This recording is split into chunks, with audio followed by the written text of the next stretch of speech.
Historical Life Stories is a channel dedicated to exploring the lives of remarkable figures who shaped history through their actions, struggles, and legacies. It brings to light inspiring biographies of leaders, thinkers, and changemakers, offering detailed accounts of their journeys from humble beginnings to global influence. Each story is crafted to highlight not just achievements, but also personal challenges and defining moments that reveal the humanity behind greatness. By blending historical accuracy with engaging storytelling, the channel aims to educate, inspire, and connect audiences with timeless lessons from the past that remain relevant in today's world.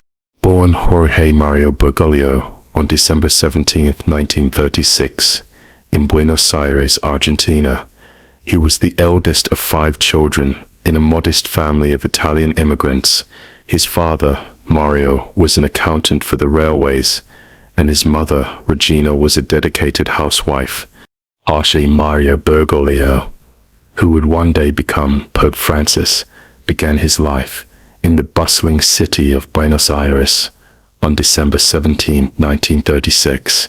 His early years are essential to understanding the person he would later become, because they were steeped in modesty, hard work, and the immigrant story of a family striving for a better life. Born to Mario Jose Bergoglio, a railway accountant, and Regina Maria Sivori, a homemaker, Jorge was the eldest of 5 children. His family's roots trace back to Italy, specifically the Piedmont region, and like so many immigrants who came to Argentina in the early 20th century, they carried with them both the challenges and the deep traditions of their homeland. Growing up in a working-class neighborhood, Jorge learned early the value of simplicity and perseverance. There were no luxuries, but there was a strong sense of family, faith, and responsibility, which shaped his worldview from childhood. Life in mid-20th century Argentina was not without its struggles.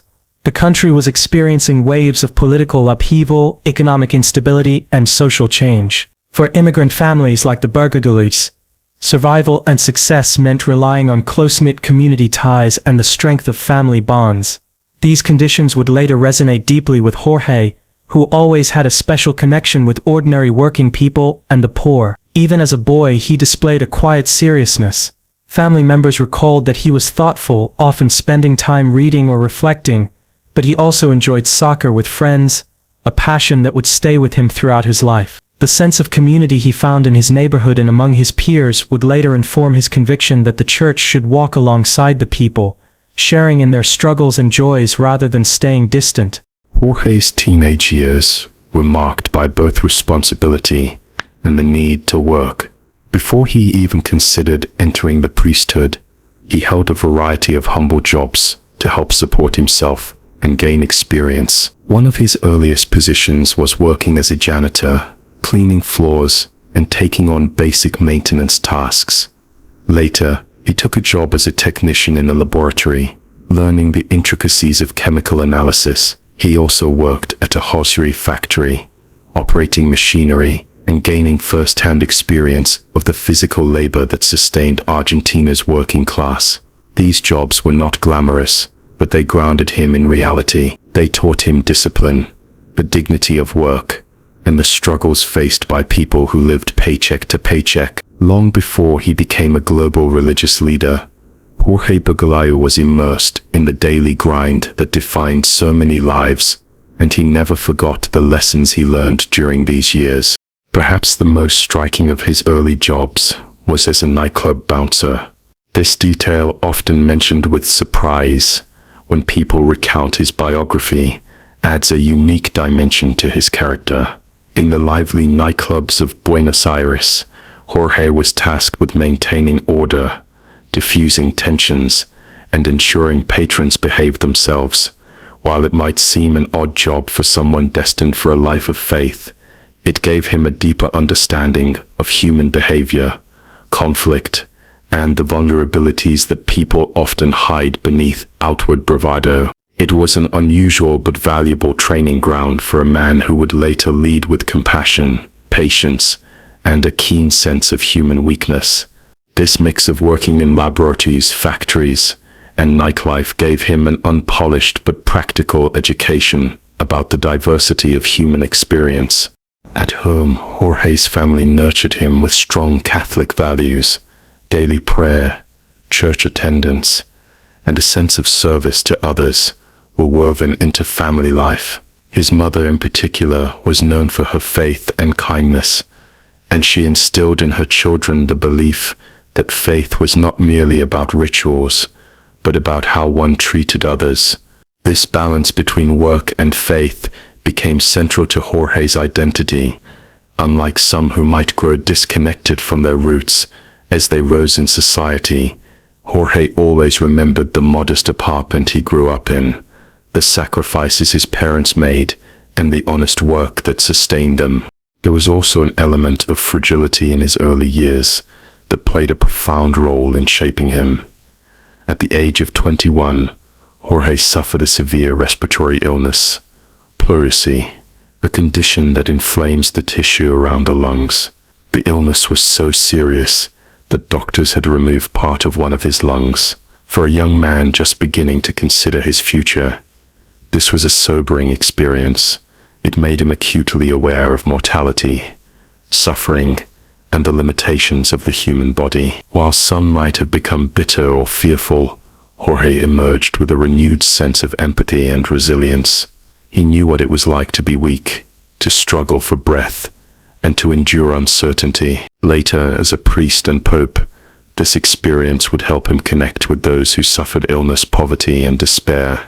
These early chapters of his life also reveal why he would later choose the name Francis when he became pope in 2013. Saint Francis of Assisi was known for embracing poverty, humility, and love for the marginalized, and Jorge had already lived a life that reflected those values long before he entered the papacy. He knew what it was like to labor with his hands, to live without wealth, and to experience vulnerability. His papal name was not an abstract choice. It was the culmination of values instilled in him from birth and reinforced through his formative years. In hindsight, Jorge Maria Bergoglio's early life reads almost like a preparation for the role he would later play. Growing up in the noisy streets of Buenos Aires, working in ordinary jobs, and surviving personal health struggles, gave him an authenticity that resonated with millions when he became pope. He was not a man separated from the world, shielded by privilege or wealth. He was a man who had walked among ordinary people, worked as they worked, and suffered as they suffered. This authenticity explains why so many people, Catholic or not, felt drawn to him. He was not a distant figure cloaked in tradition. He was someone who had lived the life of the people he served. When he eventually entered the seminary, these experiences came with him. They shaped his theology, his leadership style, and his priorities. He did not approach the priesthood as an escape from reality, but as a continuation of his lived experiences, transformed into service. The humility, compassion, and resilience that characterized his papacy were planted in the soil of his early life in Argentina. They grew out of the modest household of Italian immigrants, the factory floors and chemical labs, the smoky nightclubs, and the quiet prayers of a faithful family. This was the foundation of Pope Francis, and it was one of the key reasons why he became not just the leader of the Catholic Church, but a moral voice respected across the world. At the age of 21, Jorge Mario Bergoglio faced an ordeal that would mark him for the rest of his life. Until then, he had been an energetic young man, busy with his studies, his work, and his gradual sense of vocation. Suddenly, everything was interrupted by a serious illness that tested not only his physical endurance, but also his inner resilience. The illness was pleurisy, an inflammation of the tissues surrounding the lungs, and it came with violent fevers, chest pain and dangerous complications. Medical treatment in 1950s Argentina was not what it is today, and his condition was so severe that doctors were forced to remove part of his right lung. It was a drastic measure, one that permanently altered his breathing capacity and left him vulnerable to respiratory infections for the rest of his life. At a moment when most young people are brimming with energy and planning their futures, Jorge was confronted with fragility, mortality, and the hard reality of human limits. This health challenge could easily have changed the course of his life. For a young man considering his future, losing part of a lung meant facing uncertainty about whether he could ever live a normal life, let alone pursue the strenuous path of priesthood in the demanding Jesuit order. Yet Jorge did not allow the illness to define him in a negative way. Instead, it deepened his sense of empathy and humility. Experiencing physical weakness firsthand gave him a special understanding of suffering, one that he would carry into his ministry decades later. When he visited hospitals, spoke with the ill, or reflected on human vulnerability, he did so not as a distant observer, but as someone who had walked through that valley himself. This closeness to suffering became a signature of his pastoral approach. The recovery from surgery was long and painful. Breathing, something most people take for granted, was now something Jorge had to manage with care. He learned to pace himself, to recognize his limitations, and to rely on inner strength rather than outward vigor. Family and friends recalled that during this period, he became more contemplative, more grounded in faith. The sudden confrontation with mortality brought him closer to God, and it was during his convalescence that his calling to religious life grew stronger.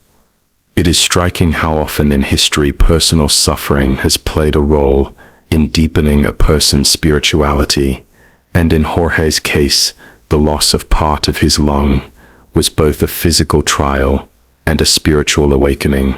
Doctors had initially worried about his long-term survival. The young man, missing part of a lung, was expected to struggle with endurance, stamina, and the ability to withstand infections. Yet Jorge confounded expectations by not only recovering, but also carrying forward an active life. He entered the Jesuit novitiate in 1958, just 2 years after his illness, proving that determination and faith could overcome physical limits. Throughout his priesthood and later papacy, his breathing difficulties occasionally resurfaced, particularly during travels or public events, but he consistently pressed forward with determination. It became a metaphor for his entire life, carrying a weakness, but not being overcome by it. This health challenge also influenced his leadership style. He never glorified strength, wealth, or success in worldly terms. Instead, he placed emphasis on vulnerability, compassion, and the dignity of those who struggle. When he spoke about the sick, the elderly, or the disabled, his words carried authenticity. He knew from personal experience that frailty is not a defect, but part of the human condition, something that should be met with care and solidarity. His speeches and writings often returned to themes of tenderness and mercy, ideas that likely had roots in the vulnerability he felt as a young man, gasping for breath in a hospital bed. In later years, when people asked him about his health, he rarely dramatized it. He was open about the fact that he lived with only one fully functioning lung, but he often downplayed its significance, pointing instead to how it had shaped him. He believed that suffering could be a teacher, instilling patience, humility, and compassion. That outlook was evident in his papal ministry, where he constantly called the church to become a field hospital, a place of healing for the wounded. The metaphor was not abstract. It came from someone who had known firsthand what it meant to be a patient, to feel fragile, and to rely on others for support. There is another dimension to this story that is worth considering.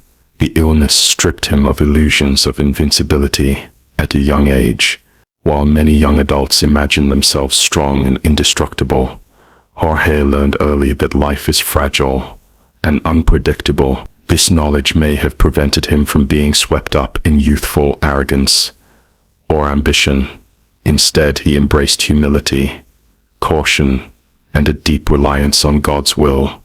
It set him apart from others and helped shape the calm, measured demeanor that people would later admire in him. The health scare also taught him not to cling to plans too rigidly, but to accept life as it came, with gratitude and trust. Throughout his life, as a priest, bishop, and pope, Jorge often visited prisons, hospitals, and slums. Observers noted how comfortable he seemed in these places of pain and hardship. It was as though he instinctively knew how to connect with people at their lowest point. Part of that connection stemmed from his own history.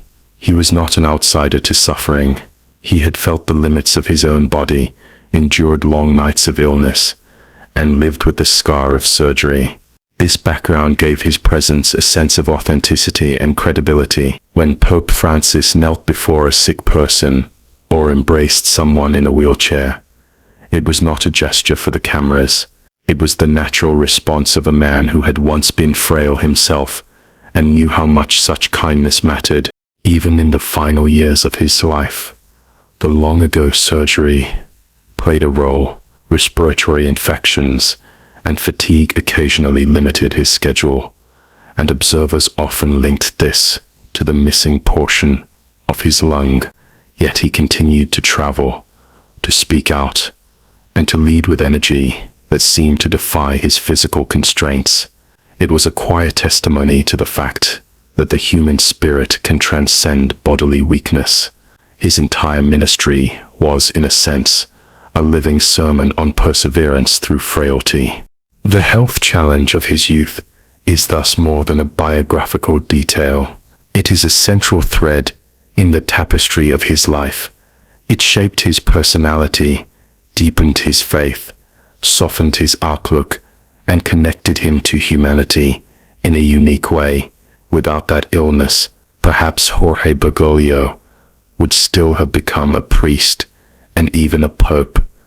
But the Pope Francis the world came to know, the one who preached mercy, embraced the suffering, and reminded the Church of its mission to care for the weakest, was born in part from the experience of lying in a hospital bed with part of his lung gone. What could have been a setback instead became a source of strength, not physical but spiritual, and it colored everything he did thereafter. When Jorge Mario Bergoglio was ordained a priest in December 1969, it was not the beginning of a detached clerical career, but the continuation of a lifelong journey rooted in simplicity, compassion, and lived experience. Having already endured health challenges and lived a working-class life, he carried into priesthood an understanding of ordinary people that made him stand out from his peers. As a Jesuit, he embraced the order's values of intellectual rigor, spiritual depth, and missionary zeal, but he also gave them a distinctive flavor by emphasizing humility and service to the marginalized. His years as a priest and Jesuit leader prepared him for the responsibilities that would come later, especially when he was appointed Archbishop of Buenos Aires in 1998, a role that made him one of the most influential figures in the Argentine Catholic Church. The Jesuit order had always valued education, critical thought, and missionary outreach, and Bergoglio absorbed these traditions wholeheartedly. After ordination, he worked as a teacher of theology and literature, guiding students not only in academic study, but also in spiritual development. His time as a seminary rector and professor was marked by discipline and seriousness, but also by a reputation for accessibility. Students and young priests remembered him as a man who demanded excellence, but was approachable, always willing to listen and offer guidance. He believed that theology was not an abstract discipline, confined to books, but a living reflection meant to illuminate the real struggles of society. This perspective helped him shape a generation of young clergy in Argentina who saw ministry not as status, but as service. Bergoglio's leadership qualities were quickly recognized by the wider church. By 1992, he had been appointed auxiliary bishop of Buenos Aires by Pope John Paul II. His appointment placed him at the heart of Argentina's capital, a city marked by extremes of wealth and poverty, glamour and hardship. In this position, Bergoglio began to distinguish himself through a pastoral style that contrasted with the more hierarchical and distant model often associated with bishops. He preferred to travel by bus or subway rather than in chauffeured cars, mingling with ordinary citizens and keeping himself grounded in the daily life of his flock. Even when he later became Archbishop, he often cooked his own meals and lived in a modest apartment rather than the grand Archbishop's palace. These choices were not made for show. They flowed naturally from his character and reflected the Jesuit tradition of humility. When he became Archbishop of Buenos Aires in 1998, Bergoglio's reputation as a man of the people grew rapidly. The late 1990s and early 2000s were difficult years for Argentina, marked by deep economic crisis, soaring unemployment, and widespread social unrest. Many Argentines fell into poverty, and the church's role as a source of comfort and advocacy became critical. Bergoglio was at the forefront of this mission. He opened the doors of parishes to provide shelter and food, and he encouraged priests to go out into the streets, slums, and shanty towns rather than wait for people to come to them. He described the church as needing to have the smell of the sheep, meaning that pastors should live among the people they served, sharing their realities. This phrase would later become one of his defining messages as Pope, but it began in earnest during his years as Archbishop. Bergoglio also became known for his deep concern with social justice. He spoke forcefully against corruption, inequality, and the failure of politicians to care for the vulnerable. While some accused him of being politically cautious, his focus was not on partisan politics, but on the ethical duty to uphold the dignity of every human being. He advocated for the poor, criticized economic systems that created exclusion, and insisted that the church had to remain close to those on the margins. These priorities made him a respected moral voice in Argentina, even among those who were not practicing Catholics. Despite his humility, Bergoglio was not without challenges or controversies.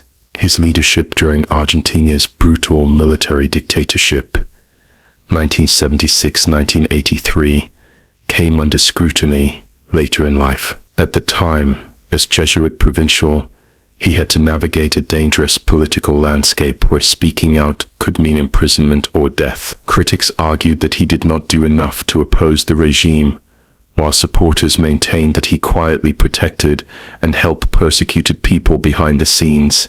What is clear is that these years left a deep impression on him, sharpening his understanding of the dangers of authoritarianism and the need for moral courage. Later in his career, Bergoglio reflected openly on those times, acknowledging the difficulty of making the right choices under pressure and the importance of humility in recognizing one's limits. Throughout his years as Archbishop, Bergoglio maintained a distinctive personal style that endeared him to many. He often walked through the neighborhoods of Buenos Aires, blessing people on the streets, visiting prisons, and meeting with residents of the city's sprawling villas, museas, or shanty towns. He celebrated Mass in humble chapels and small communities, bringing the sacraments to people who often felt neglected by society. These gestures built trust and affection, as he was seen not as a distant authority figure, but as a shepherd who cared for his sheep. His approach to leadership also reflected his Jesuit formation, which emphasized discernment, consultation, and listening. Unlike some church leaders who preferred to issue commands, Bergoglio often sought input from priests, lay people, and community members before making decisions. He valued dialogue and believed that leadership meant accompaniment rather than domination. This consultative style would later become a hallmark of his papacy, where he often emphasized synodality, the idea that the church should walk together, listening to all voices. By the time the conclave of 2005 was called after the death of Pope John Paul II, Bergoglio was already known internationally as a serious candidate for the papacy. Reports suggest that he received significant support in that conclave, though ultimately Cardinal Joseph Ratzinger was elected as Pope Benedict XVI. Even so, Bergoglio's humble withdrawal and lack of ambition left an impression on many of his fellow cardinals, who remembered his qualities when they reconvened 8 years later. His years as Archbishop had demonstrated that he was both deeply pastoral and capable of strong leadership, traits that would serve him well when he became Pope. The period from his ordination to his role as Archbishop is crucial in understanding the man who became Francis. These decades forged his pastoral style, his commitment to simplicity, and his closeness to the poor. They also revealed his courage in facing crises and his resilience in living with humility in positions of authority. Jorge Mario Bergoglio never saw leadership as an elevation above others, but as a responsibility to serve. His Jesuit identity, his work among ordinary Argentines, and his determination to live simply were not temporary attitudes, but lifelong commitments. When he later became Pope, the world recognized these qualities on a global stage, but their roots lay in the years when he was simply Father Bergoglio, the Jesuit priest and then Archbishop of Buenos Aires, walking the streets of his city with the quiet conviction that the church must always be close to its people. On March 13, 2013, the conclave of cardinals elected Jorge Mario Bergoglio as the new pope, making history in multiple ways. He became the first Jesuit pope, the first pope from Latin America, and the first pope from the Southern Hemisphere. Just as strikingly, he was the first pope in more than a millennium not to hail from Europe. At the moment of his election, he chose the name Francis after Saint Francis of Assisi, signaling immediately what his papacy would be about: humility, simplicity, and a commitment to the poor. That single choice of name was a powerful symbol, one that resonated across the Catholic world and far beyond. It was as though he had announced from the start that his papacy would not be one of grandeur, but of service. The early hours and days of his papacy provided vivid illustrations of this new style. Instead of blessing the faithful with a stern and distant demeanor, he greeted them warmly, smiling and bowing his head in prayer as he asked the people to bless him before he blessed them. He wore simple white vestments, without elaborate decorations, and he chose to reside in the modest Domus Sancti Marthae guest house, rather than in the grand apostolic palace, breaking with centuries of papal tradition. These gestures were more than symbolic. They reflected his conviction that the Pope should live in humility and remain close to ordinary people. His preference for practical cars over luxury limousines, his decision to pay his own hotel bill after his election, and his habit of making phone calls personally to people who wrote to him all underscored his image as a people's pope. His pastoral sensitivity was captured in one of the most famous remarks of his early papacy. During a press conference on a flight in July 2013, he was asked about gay priests. His reply, "Who am I to judge?" shocked some, but inspired many. With that simple phrase, he expressed a new tone in the church's approach to marginalized groups. He was not changing doctrine, but he was changing the way the church spoke about people, shifting emphasis from condemnation to compassion.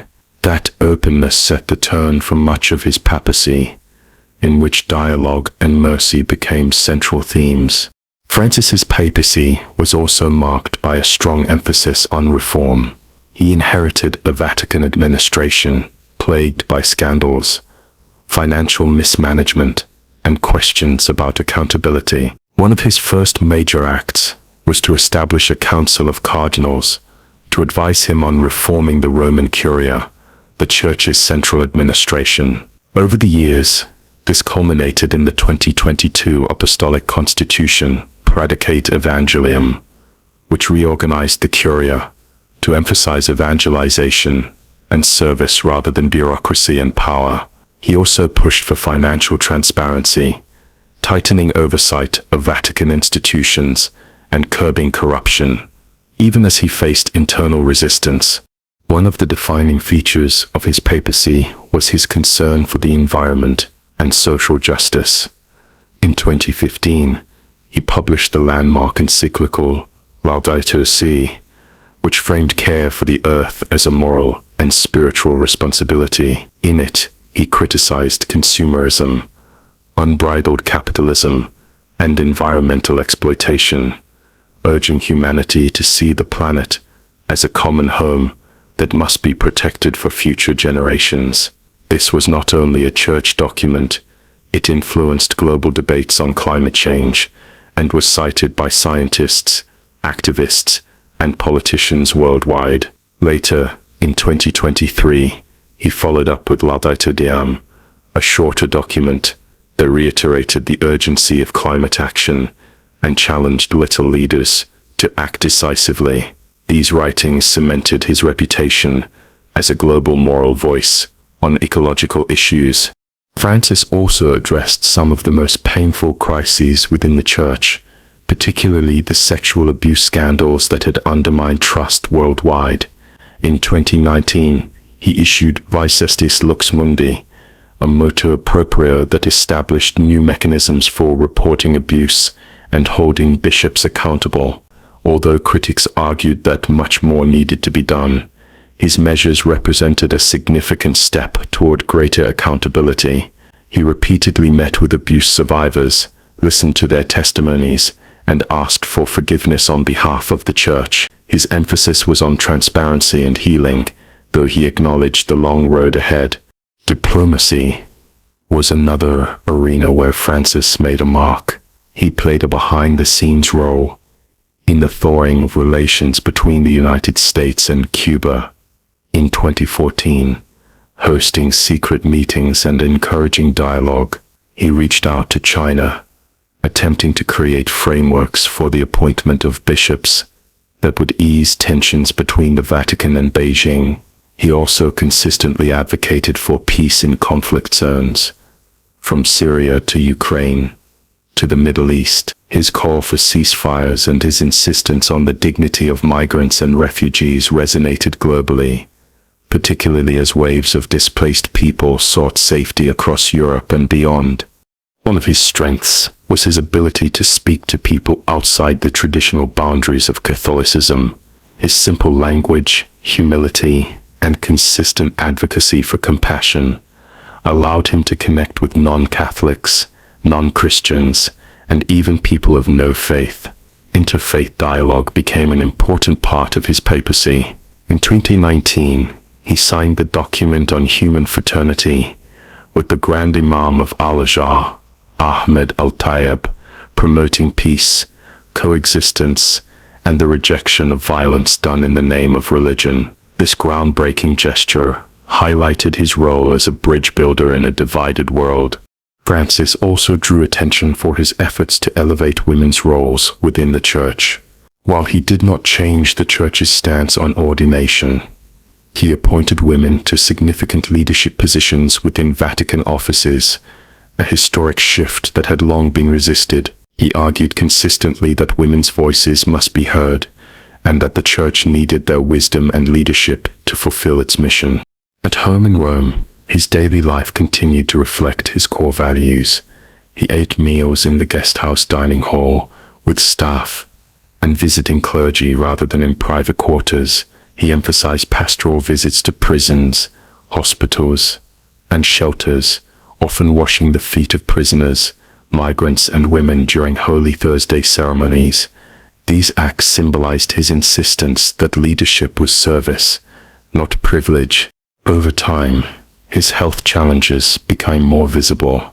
With only one fully functioning lung, His breathing was sometimes labored, and by the later years of his papacy, he occasionally used a wheelchair due to knee pain, yet he continued to travel and preach, showing determination that inspired admiration around the world. His physical frailty did not diminish his influence. If anything, it reinforced his message that weakness and vulnerability are part of the human condition and should be met with dignity rather than shame. The election of Jorge Mario Bergoglio as Pope Francis was thus more than a change in leadership. It was a turning point in the history of the Catholic Church. It introduced a new style of papacy that emphasized humility, service, and dialogue. It made the Church more visibly global, rooted not in European tradition alone, but in the lived experience of the global South, and it gave the world a moral voice that spoke not only about doctrinal purity, but also about justice, mercy, and the urgent challenges of our time. His historic election in 2013 opened a new chapter in the story of the papacy, one that blended tradition with reform and timeless faith with contemporary relevance. Would you like me to continue with key point 5 expanded in 900 words so we build a full-length biography section by section? Pope Francis's years on the papal throne were defined by an unusual combination of continuity and disruption. He did not abandon the core teachings of the Catholic Church, yet he reshaped the tone and focus of its mission through reforms and teachings that address some of the deepest wounds of the institution and the most urgent challenges of the modern world. His work to reform Vatican governance, confront clerical abuse, promote inclusivity, and emphasize social justice stood out as defining features of his papacy. Each of these efforts showed his determination to move the Church toward being less about power and prestige and more about mercy, humility, and service. From the moment of his election, Francis showed he was willing to confront entrenched structures within the Vatican. The Curia, the central bureaucracy of the Church, had long been criticized for inefficiency, secrecy, and corruption. But Francis established a council of cardinals drawn from different continents to advise him on reform, breaking the long tradition of Rome-centric decision-making. This process culminated in 2022 with the Apostolic Constitution Predicate Evangelium, a sweeping reform that reorganized Vatican offices to prioritize evangelization and charity rather than internal administration. He opened key leadership positions to lay people and women, signaling that service in the Church was not limited to the ordained. His efforts to bring transparency to Vatican finances were especially significant, as scandals had long eroded trust by tightening regulations, initiating audits, and even overseeing trials of high-ranking officials accused of corruption. Francis demonstrated a seriousness about accountability that few popes before him had attempted.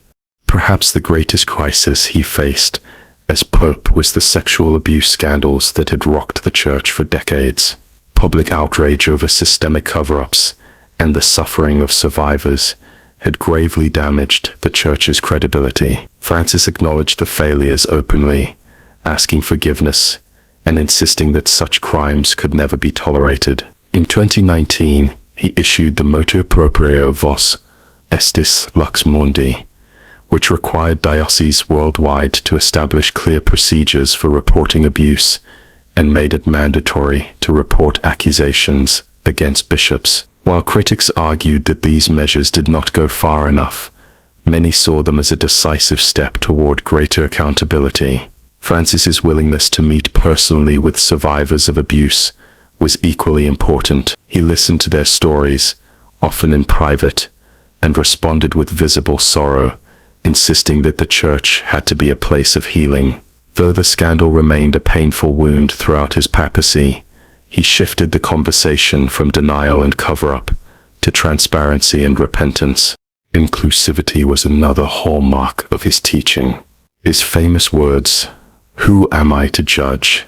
regarding gay Catholics were only the beginning of a broader pastoral openness. He emphasized that the Church's primary mission was not to exclude, but to embrace. In his apostolic exhortation, Amoris Laetitia 2016, he called for greater compassion toward divorced and remarried Catholics, encouraging discernment and pastoral care rather than rigid exclusion from the sacraments. He also highlighted the dignity of migrants, refugees, and the poor, repeatedly insisting that Christians had a duty to welcome and care for those on the margins. His papacy coincided with global migration crises, and he became one of the most prominent voices urging governments and societies to respond with humanity rather than fear. One of his boldest moves was his revision of the Catechism of the Catholic Church in 2018 to declare the death penalty inadmissible in all cases. This was a major development in Catholic teaching, signaling a deeper commitment to the sanctity of human life. It reflected his belief that no person is beyond redemption, and that society must always choose mercy over vengeance. This decision drew praise from human rights groups and criticism from some traditionalists, but it stood as one of the clearest examples of his willingness to make substantial doctrinal changes in response to contemporary moral questions. Social justice was not only a theme of his homilies, but also of his major writings. In addition to Amoris Laetitia and Laudato Si, Francis issued Fratelli Tutti in 2020, an encyclical that called for fraternity, solidarity, and a rejection of the divisive politics and economic systems that foster inequality. He condemned both populism and anon when they excluded or scapegoated others. His vision was of a global community where human dignity was paramount and where dialogue rather than conflict would guide relationships between peoples and nations. He consistently connected Catholic teaching to real-world crises, economic inequality, climate change, war, and migration.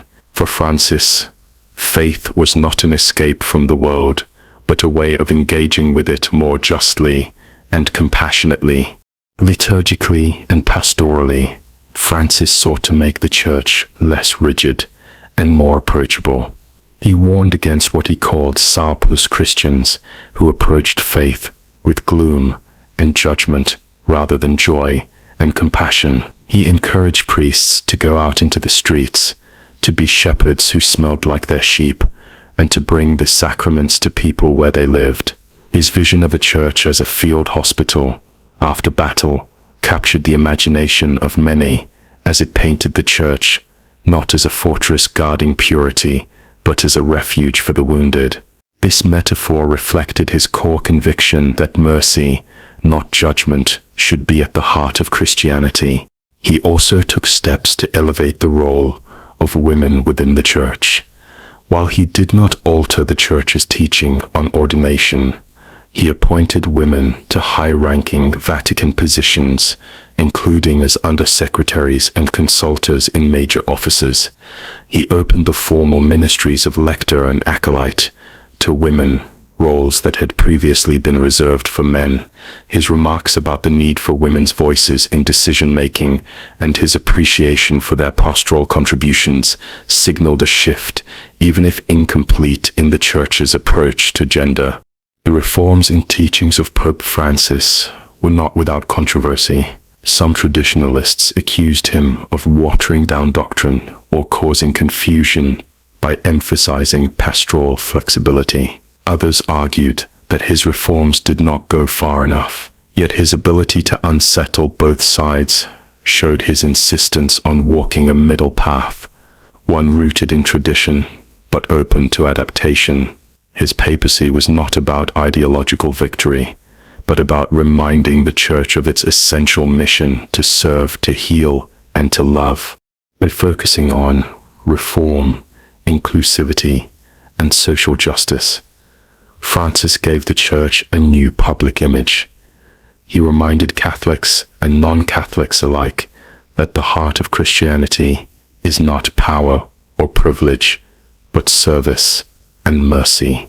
His reforms were not just institutional adjustments, but part of a broader vision to renew the Church's credibility in a world deeply skeptical of institutions. Through his encyclicals, decisions, and personal gestures, he invited the Church to embody humility and compassion in the 21st century. His papacy thus became a bridge between tradition and modernity, continuity and change, offering a vision of faith that sought to address the needs of a fractured and suffering world. When Pope Francis died in April 2025, at the age of 88, tributes poured in from around the globe, not only from Catholics, but from leaders of every religion, and from countless people who admired his moral clarity. His legacy is complex, but also remarkably clear in certain themes: humility, compassion, reform, and a global outlook that shifted the way the Catholic Church related to the modern world. More than a decade of papacy had left a deep imprint, not just on the Church, but on international society, and his life story, rooted in simple beginnings and transformed by profound responsibility, became a testament to the power of authenticity in leadership. His legacy as a global moral voice is one of the most important aspects of his life. Unlike some of his predecessors, who were primarily seen as figures within the Catholic tradition, Francis became a voice for humanity as a whole. He insisted that the Church's teachings were not meant only for its own members, but for the entire world.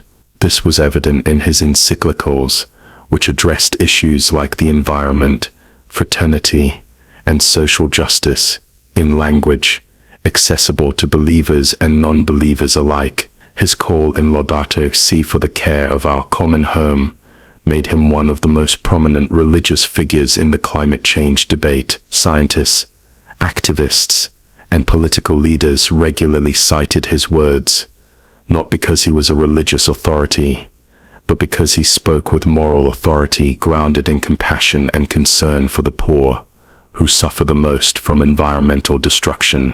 Another crucial aspect of his legacy is his insistence on the Church's closeness to the poor and marginalized.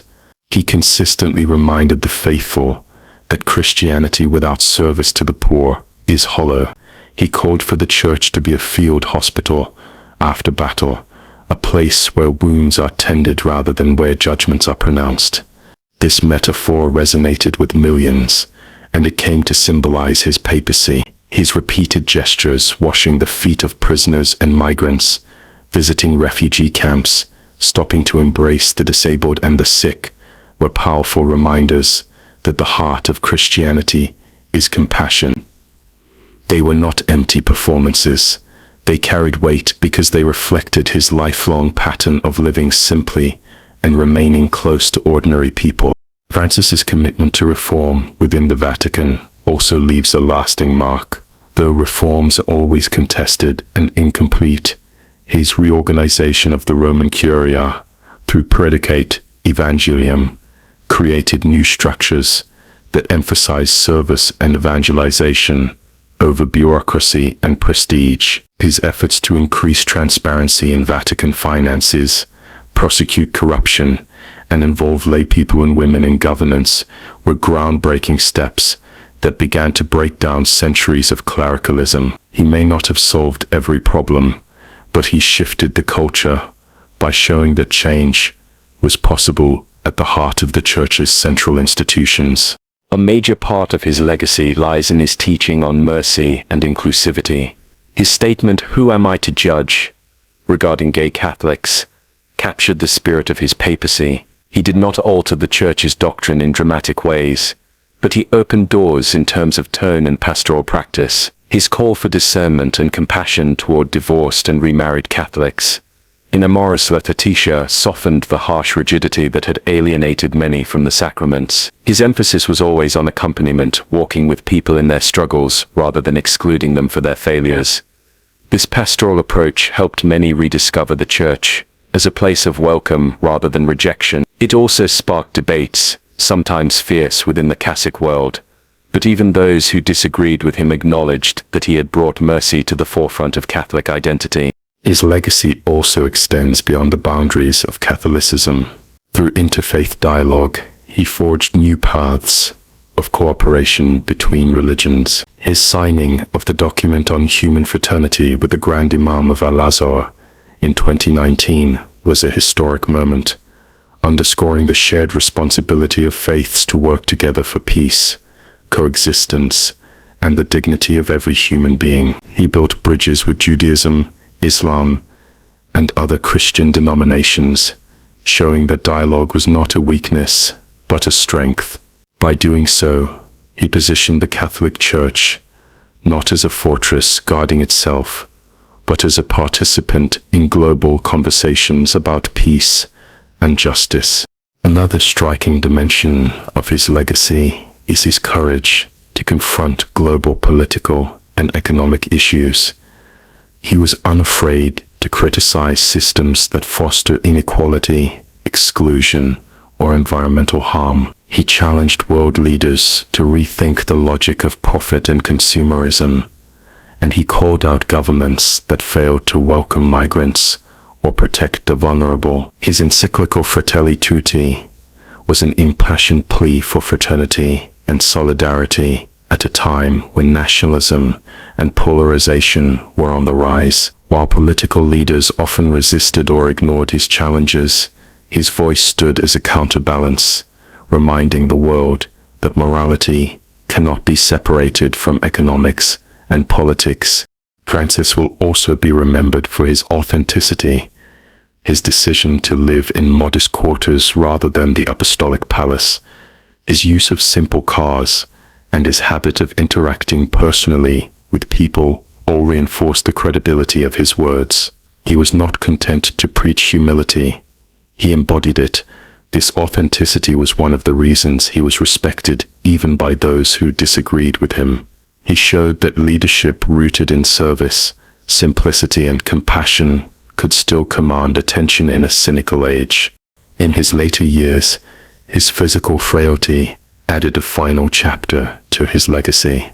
With only one fully functioning lung and recurring health issues, he sometimes appeared visibly weak, yet he continued to travel, to preach, and to call for justice. His perseverance in the face of frailty made his message all the more powerful. He reminded the world that strength is not measured by physical vigor, but by moral courage and spiritual resilience. His death in 2025 was mourned not only as the passing of a pope, but as the loss of a figure who had given voice to the hopes of the marginalized and the conscience of the planet. Ultimately, Pope Francis's legacy lies in how he redefined the role of the papacy for the 21st century. He made it less about authority and more about service, less about grandeur and more about closeness, less about rigidity and more about mercy. He left behind a church that, while still grappling with deep challenges, had been reminded of its central mission to serve humanity with compassion and humility.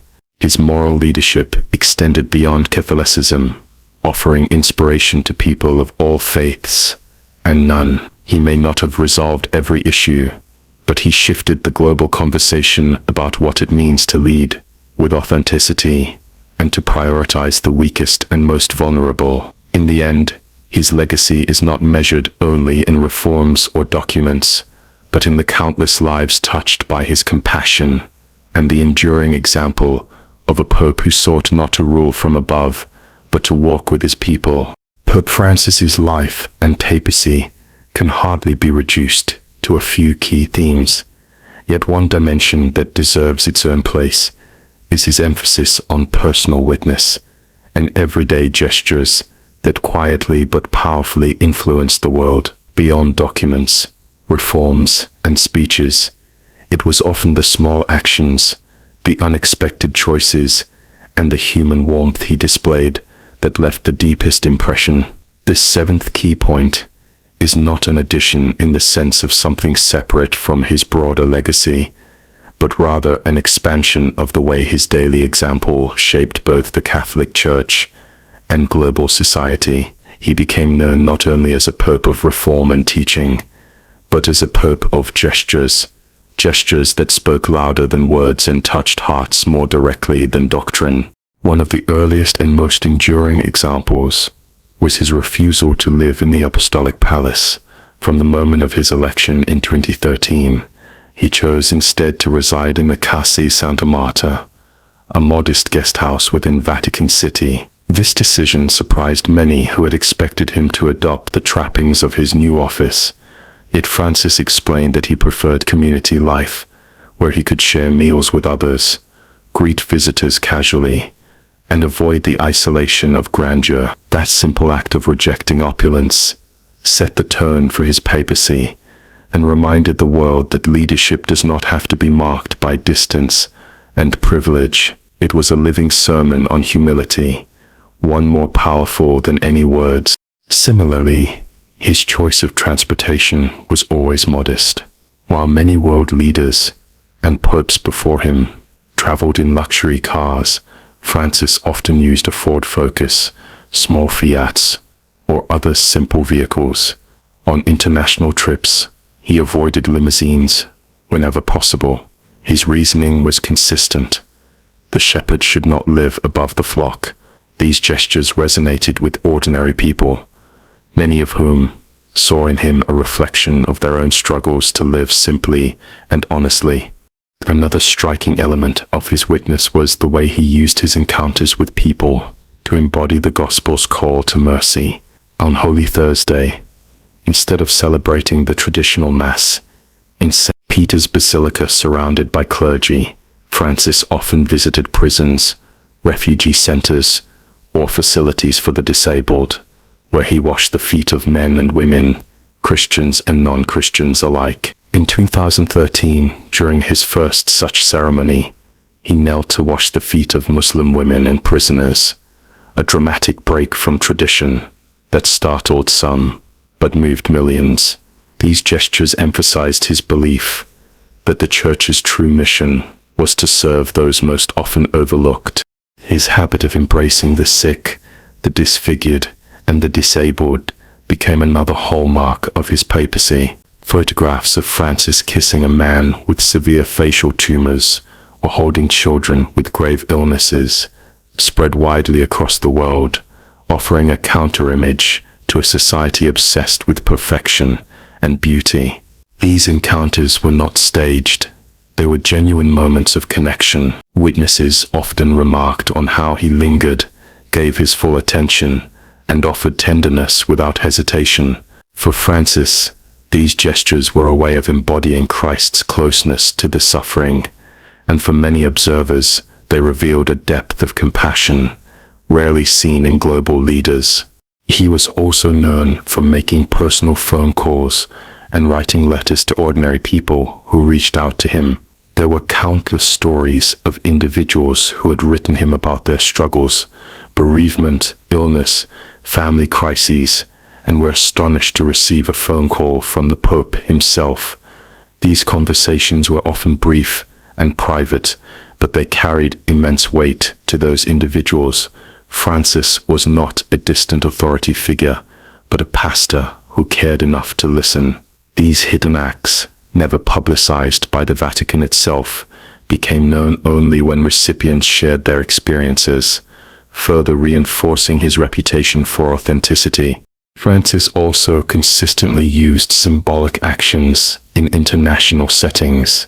On a visit to the Greek island of Lesbos during the migrant crisis, he returned to Rome with 12 Muslim refugees, personally arranging for them to be housed in Italy. This was not merely a gesture, but a direct intervention in the lives of vulnerable people, a vivid demonstration of his teaching that Christians must welcome strangers. Similarly, his journeys to war zones, impoverished neighborhoods, and places of ecological devastation were not just official visits, but intentional acts of solidarity. He wanted the world to see the Church standing alongside the suffering. His personal simplicity extended to his attire as well.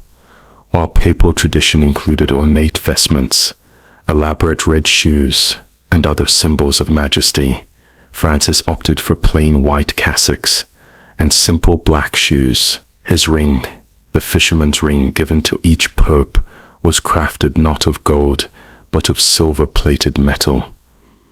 These decisions communicated his desire to strip away unnecessary pomp and return focus to the essence of Christian leadership, service, and humility.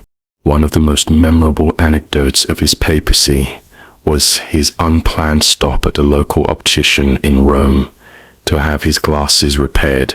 He insisted on waiting his turn and paying for the service, though the owner refused to accept payment. Small incidents like these revealed that he resisted the cult of personality and remained grounded in daily realities.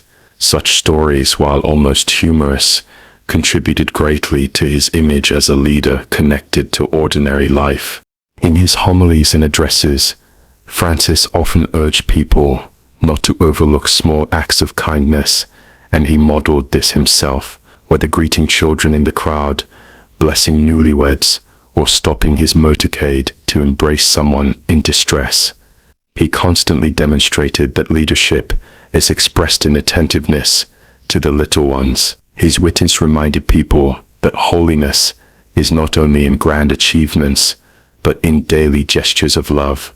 As his health declined in his final years, his gestures took on even more meaning.